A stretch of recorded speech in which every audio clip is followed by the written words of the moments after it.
Natural disaster movies. Guess what? They're all the same.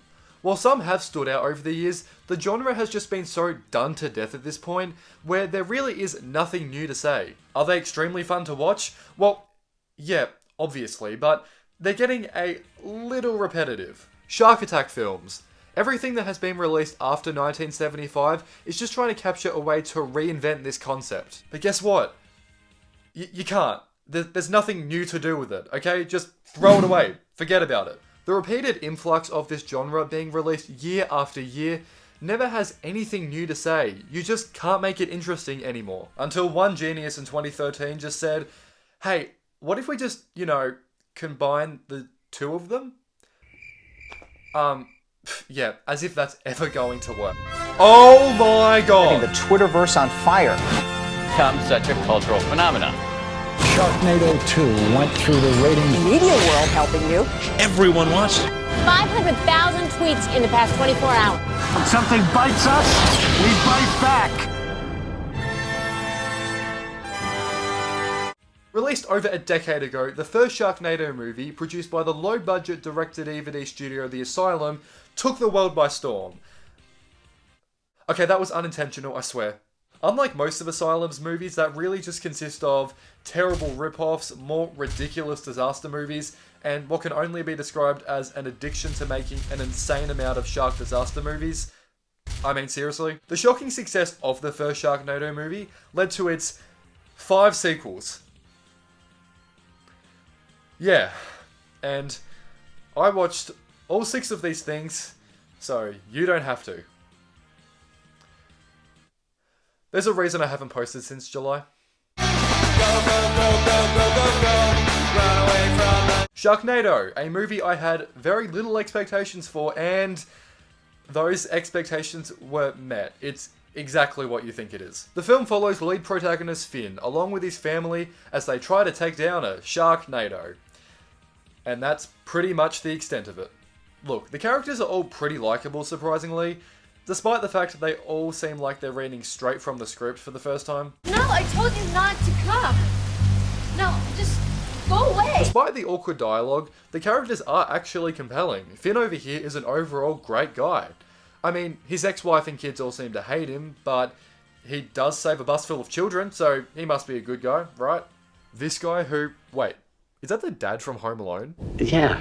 Yeah, well, he keeps hitting on this much younger woman, and it's really weird, but he gets killed off quick enough anyway, so... And Nova over here just really hates sharks. I really hate sharks. Great. When I was 7, my grandpa... Nope, that's enough. took me We don't fishing, need and a one of tragic those backstory. Shark just leapt up and bit my leg. And suddenly all these sharks just started swarming in. And then they took my grandfather. Why is this so sad? Now I really hate sharks too. What? If I am completely honest, I did think the CGI would be worse. Just to clarify, it is still not great. I love how in the distance of so many shots, the weather just looks fine and everyone's just minding their business, but then in the foreground, everyone is losing their minds because, oh my god, it's a shark, and everyone is screaming, and then it just cuts to the extras who don't really seem phased. Why did I sign up to do this? I'm still really confused how Sharknadoes are actually formed. They kind of just brush it off in the movie and they're like, oh yeah, global warming, I guess. But, not like it really matters. It's not like these things can actually form in real life. There you have it. Based on the research, it is plausible that Los Angeles could be hit with a tornado, one strong enough to lift sharks and the water around them. Anyway, so they throw a bunch of bombs into the tornado to blow up the sharks, and then they slice them up with a chainsaw when they hit the ground, because how else would you expect this movie to end?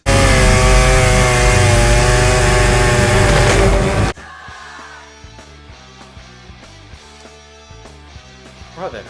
Overall, this movie wasn't actually terrible. Just to clarify, I'm not saying that it's good, but for a concept this insane, it does deliver. That's for sure. But I just don't understand how this movie managed to span 5 sequels. This is gonna get old really quick, isn't it? Sharknado 2. The second one. Well, we're really getting creative with these names, aren't we? Coming out only 1 year after the first, Sharknado 2 takes to the big stage, setting itself in New York. Because New York can never seem to get a break in any disaster movie.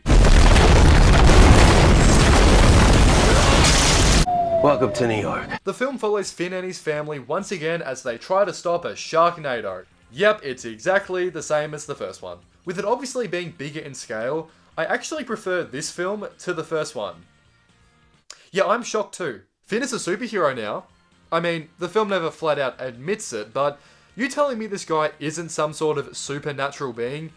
Either that or he just has plot armor stronger than the amount of celebrity cameos they managed to squeeze into this movie, because seriously, an Avengers film has less familiar faces. At first I thought they were going to take a different approach with this film from the beginning, and we're going to explore Finn's PTSD after having survived the Sharknado attack in LA, as he begins to hallucinate and having visions of sharks in the sky. But yeah, no, it's actually just happening again. For some reason. With it being even more unhinged than the first, it really does just try to embrace the absurdity and introduce some pretty cool new ideas like, hey, sharks in the subway. Who thought of that? Genius. I mean, seriously, what a perfect scene. You should really be eating fresh too, you know. Oh, Jared Fogel's in this. Yeah, that cameo aged worse than the shark effects. But overall, there really isn't much to talk about. It's very similar to the first in terms of its concept and execution. There really isn't anything new, besides flaming sharks. Flaming sharks! But it's entertaining. The new characters aren't as insufferable as you would think. And, you know, it really does... Harlan the Blaster McGinnis? I'm sorry, what? Jesus, it's you. 7-time All-Star second baseman. 285 career batting average. 15 years Mets manager. What's this guy got to do with any of it? Want to hear a story? No. It's my last time at bat. Am I missing something? When did we ask for this random backstory? There is literally a Sharknado right outside the stadium. My last time at bat, and all I wanted to do was hit a home run from my pops. In case you were wondering, this has nothing to do with the plot. Anyway, so they needed to top the climax from the last film. Apparently, piffing bombs into the tornado just wasn't doing it anymore. So they harness enough electricity to shoot a lightning bolt from the top of the Empire State Building that freezes the Sharknado. I don't know, logic doesn't exist in these movies. You know, I want to know what it was like to be in that writer's room when they were pitching Sharknado 3. You know, they're like, we've done LA, we've done New York. Where next? Yeah. What about the entire East Coast? And there's not just one Sharknado, no. There's multiple. There's multiple Sharknados. Ripping through entire states. But still, they're like, no. It's not big enough. Let's have Mark Cuban as the President of the United States as he teams up with Finn to stop a Sharknado in the White House in the opening scene. I mean, that's pretty big, right? No. You silly goose. No, we need to go bigger. We need to top the climax of the last two films. And how do we do that? I'll tell you, one word. Space. And let's shoot a Death Star level laser down onto Earth to stop the Sharknado. Yeah, you heard me. Sharks in space.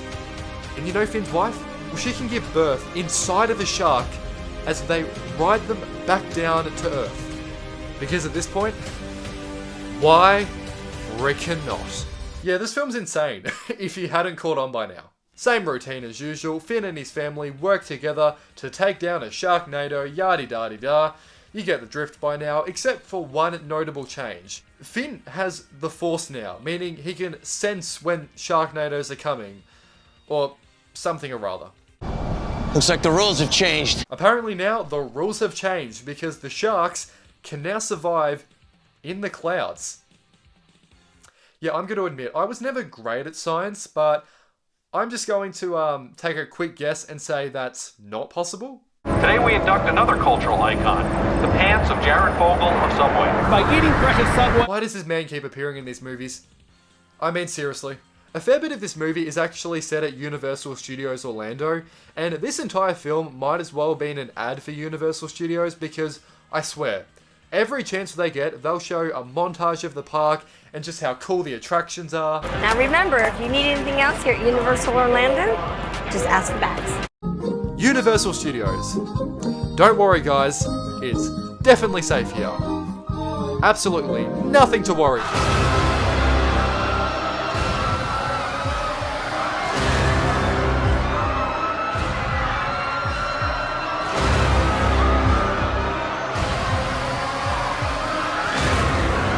Blame one Finn Shepard. It seems like everywhere he goes, destruction follows. Nobody else survives, yet Finn Shepard and his family seem to always survive just fine. Exactly, this is what I've been thinking this entire time.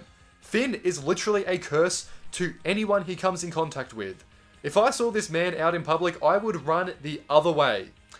That is if I wasn't already mauled by a shark first. Which, considering these movies, is probably pretty likely. I'll admit, this film is the best so far. Either that, or my standards are just slipping. And that definitely could be the case. I feel like each installment just gets more and more insane, but even still, the most unrealistic thing about this entire movie is the teenager forgetting her phone. She forgot her phone! Sharknado. The Fourth Awakening. Oh, God. Seriously, Colonel? Star Wars? Once again, this film follows Finn and his family as they try to take down a Sharknado. I can't put on a smile. I have to be real. This film sucked. And I mean it really sucked. May the Force be with you. Compared to the previous two films where I genuinely did enjoy watching them, this movie is just so stupid. And I know calling a Sharknado movie, of all things stupid, is kind of contradictory. I don't care. This film is so hard to get through. With it being the shortest film of the franchise and also the worst reviewed, it's easy to see why. Pretty much, there hasn't been a Sharknado attack for 5 years because some billionaire created a weather machine that prevents them, which, considering the world these people live in, yeah, that's probably a pretty smart idea, but I guess the plot needs to happen, so oh no, another Sharknado. This film literally begins with a sandstorm crashing into a shark-themed hotel in Vegas, which results in a flood where Finn and the gang have to ride a pirate ship through the streets, shooting fireworks off it and battling sharks with swords. This is the opening scene. Because this is the fourth film and they can't just have a regular old Sharknado because, you know, that would be crazy, they've had to up their game. So this time there is a Oil-nado! Fire-nado! Lightning-nado? It's a cow-nado! Yes, a cow-nado. The spin-off we all need. Also, Finn's wife April apparently died in the last movie, in case you cared, but no, she's actually alive now, with superpowers, because of course she does. And this is the reaction Finn gives to seeing his wife, who he thought was dead for 5 years. April? Come with me if you want to live. What? This all concludes in a finale with a nuclear Sharknado. Yes, you heard me right. Nuclear sharks. I'm not even going to explain any further, you can just witness it for yourself. To the quantum box! I can't get through to it! Let me make a hole for you! Why do I do this to myself? Well, the day is saved and it looks like everything is back to normal.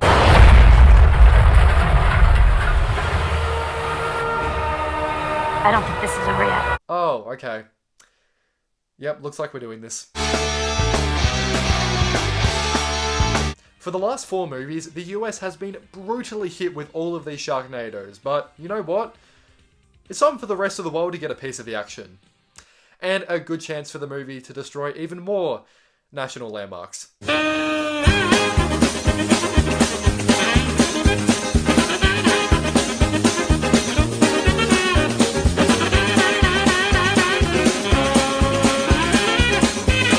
By now it was always just thought that these Sharknadoes were just coincidental and caused by global warming, I guess. But it turns out that this entire time, there has actually been a shark god who has been causing all of these Sharknadoes. And, you know, he's angry for some reason, so he's just trying to take out the entire world.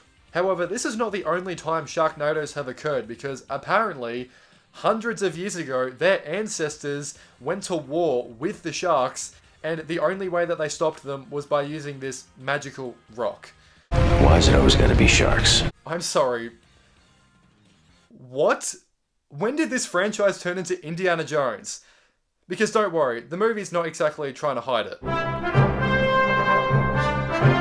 So the entire world is now gearing up for a shark war. Not exactly a sentence I ever thought I would say, but here we are. But who else is going to fight in this war? None other than the Shepherds, which means once again, Finn and his family have to take down a shark. Yeah, so this entire film is literally just the cast jumping from country to country, trying to rescue Finn's son. And it gets really annoying because they'll nearly have him and they'll be so close to rescuing him, and then he gets away. And again. And again. And again. But, you know, gotta stretch out that runtime somehow. So they go everywhere, from London to Egypt to Italy to Brazil to Tokyo to... Give me a home among the gum. Yes! Finally! It's our turn. Although, then again, do you really think Aussies would be scared of a Sharknado? No, that's just a regular Tuesday for us. So the Opera House turns into a battle station with Tony Hawk skateboarding up and down it, which isn't even surprising at this point because the cameos in this movie have gotten out of control. All of these random people just keep showing up and I don't really know who many of them are. Like, yeah, I recognize a few of them, obviously, but most of the time I'm just sitting there like, who's that? Not throwing away my shot!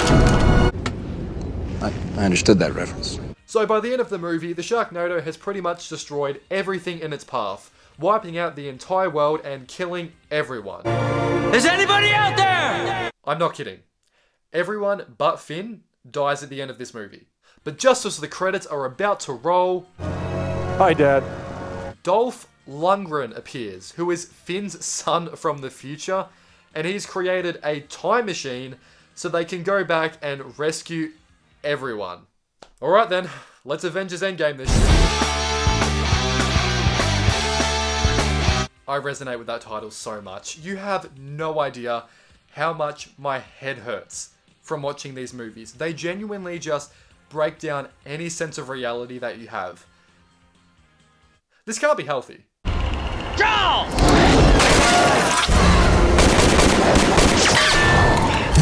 I ain't dead yet! Come on! Now, if I'm going to be completely honest with you, I was kind of looking forward to this final installment.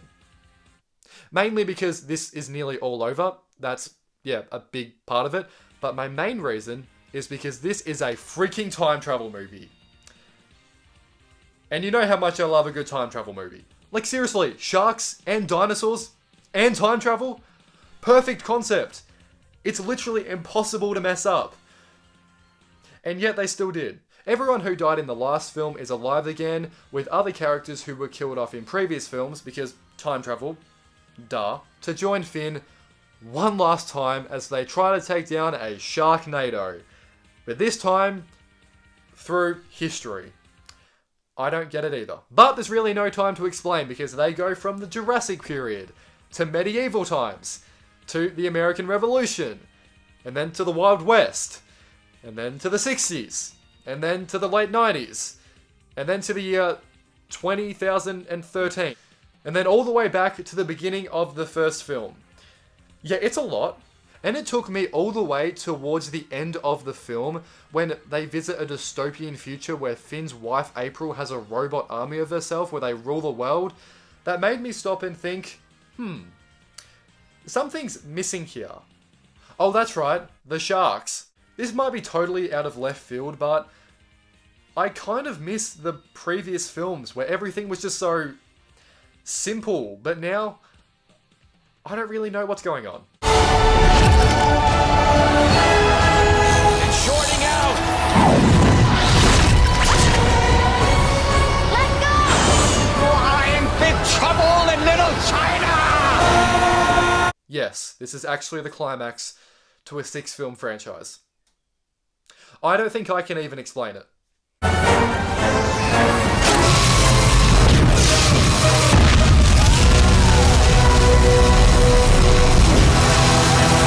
Anyway, pretty much long story short, time resets, meaning that everything that happened in the last 6 movies never even happened, because time travel, I guess. Which I kind of like, I guess. I mean, don't get me wrong, it's satisfying, but I don't know. The fact that time resets and everything that happened in all of these movies never even mattered in the first... Oh, why am I complaining?